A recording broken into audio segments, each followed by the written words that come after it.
নমস্কার বন্ধুরা, আমার রান্নাবান্না চ্যানেলে তোমাদের সকলকে স্বাগত জানাই। আজ আমি ভেন্ডি আর আলুর একটি শুকনো ভাজা রেসিপি বানাবো।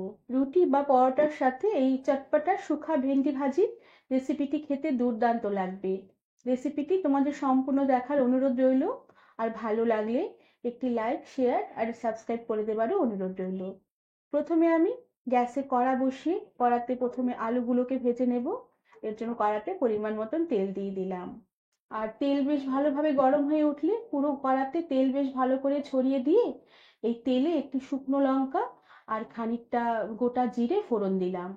এবার শুকনো লঙ্কার গোটা জিরে ফোড়নটাকে কিছুক্ষণ নেড়ে চেড়ে নেব। ফোড়ন সুন্দর ভাজা হয়ে উঠলে আমি পাতলা পাতলা লম্বা করে কেটে রাখা আলু দিয়ে দিলাম। এবার আলুগুলোকে কিছুক্ষণ একটু তেলের মধ্যে নেড়ে চেড়ে নেব। আলুগুলো হালকা একটু নেড়ে চেড়ে নেবার পরে আলুতে দিয়ে দিলাম সামান্য একটু নুন আর সামান্য একটু হলুদ গুঁড়ো। এবার নুন আর হলুদ গুঁড়ো দিয়ে আলুগুলোকে বেশ ভালো করে কিছুক্ষণ নেড়ে চেড়ে ভেজে নেব। আলুগুলোকে তেলে কিছুক্ষণ নেড়ে চেড়ে নেবার পরে গ্যাসের আঁচ কম করে দিয়ে ঢাকা দিয়ে রেখে কিছুক্ষণ আমি আলুগুলোকে রান্না হতে দেব। এতে আলুগুলো যেমন তাড়াতাড়ি ভাজা হয়ে আসবে আর তাড়াতাড়ি সেদ্ধ হয়ে যাবে। কিছুক্ষণ পরে ঢাকনা খুলে দিলাম। এবার আলুর টুকরোগুলো দেখো বেশ অনেকটাই নরম হয়ে এসেছে আর বেশ অনেকটাই হালকা ভাজা হয়ে এসেছে। এবার কিছুক্ষণ একটু নেড়ে চেড়ে নিয়ে এই আলুর মধ্যে আমি লম্বা করে ছোট ছোট করে ভেন্ডি কেটে রেখেছিলাম, সে ভেন্ডি দিয়ে দিলাম। এবার ভেন্ডি দিয়ে আলুর সাথে আবারও কিছুক্ষণ বেশ ভালো করে একটু নেড়ে চেড়ে নেব। আর এরপরে আমি এই ভেন্ডিতে আবারও অল্প করে নুন দিয়ে দিলাম আর অল্প করে একটু হলুদ গুঁড়ো দিয়ে দিলাম। তবে তোমরা চাইলে নুনের পরিমাণটা একেবারেই দিতে পারো। আর এবার নুন হলুদ দিয়ে আলু ভেন্ডিগুলোকে বেশ ভালো করে নেড়ে চেড়ে আবারও কিছুক্ষণ হালকা করে ভেজে নেব। আর আলু ভেন্ডি আবারও কিছুক্ষণ একটু নেড়ে চেড়ে নিয়ে আবারও আমি গ্যাসের আঁচ কম করে দিয়ে ঢাকা দিয়ে কিছুক্ষণ রান্না হতে দেব। যেহেতু আমি এটা শুকনো ভাজা করব, জল একদমই দেব না, তাই গ্যাসের আঁচ কম করে দিয়ে ঢাকা দিয়ে দিয়ে আমি সবজি আরগুলোকে বেশ ভালো করে একটু ভাজা করে নেব যাতে সেদ্ধটা বেশ ভালো করে হয়। কিছুক্ষণ পরে ঢাকনা খুলে দিলাম। এবার আবারও কিছুক্ষণ একটু নেড়ে চেড়ে নিয়ে আমি লম্বা করে পাতলা পাতলা করে খানিকটা টমেটো কেটে রেখেছিলাম, সেই টমেটো দিয়ে দিলাম। এবার টমেটো দিয়ে আবারও কিছুক্ষণ ঢাকা দিয়ে রাখলাম যাতে টমেটোগুলো একটু নরম হয়ে আসে। আর এরপরে আমি একটি মশলা বানিয়ে নেব। এর জন্য একটু শুকনো কড়াই গ্যাসে বসিয়ে দিলাম আর এই কড়াতে আমি কয়েকটা মাখনা দিয়ে দিলাম। এবার মাখনাগুলোকে আমি শুকনো খোলায় কিছুক্ষণ একটু নেড়ে চেড়ে নেব। মাখনাগুলো হালকা একটু ভাজা হয়ে এলে আমি এতে দিয়ে দিলাম একটা শুকনো লঙ্কা ছিঁড়ে দিয়ে দিলাম আর তার সাথে খানিকটা গোটা ধনে দিলাম আর তার সাথে গোটা খানিকটা জিরে দিলাম।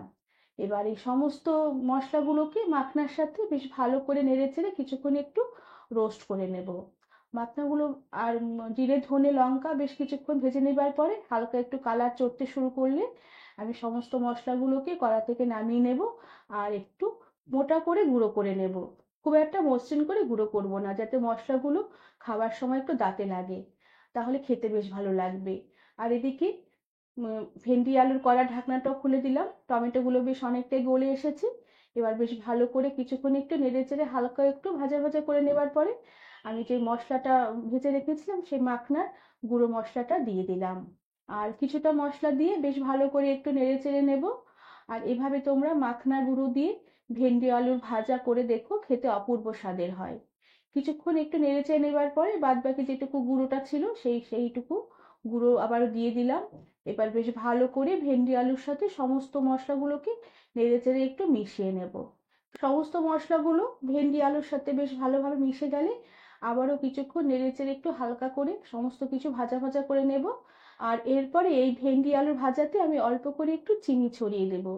চিনিটা এখানে একটু দিতেই হবে, তাহলে স্বাদের ব্যালেন্স আসবে আর এই ভেন্ডি আলুর ভাজাটা খেতেও বেশ ভালো লাগবে। আর যেহেতু আমি রুটি বা পরোটার সাথে খাবো, একটু চিনি দিলে তরকারিটা খেতে বেশ ভালো লাগবে। আর একটু ঢাকা দিয়ে রান্না হতে দিলাম যাতে মশলার ফ্লেভারগুলো ভেন্ডি আলুর মধ্যে বেশ ভালো করে মিশে যায়। এরপরে ঢাকনা খুলে সবশেষে উপর থেকে একটু আমচুর পাউডার ছড়িয়ে দিলাম। তোমরা চাইলে লেবু রসও দিতে পারো, সেক্ষেত্রে খেতে ভীষণ ভালো লাগবে।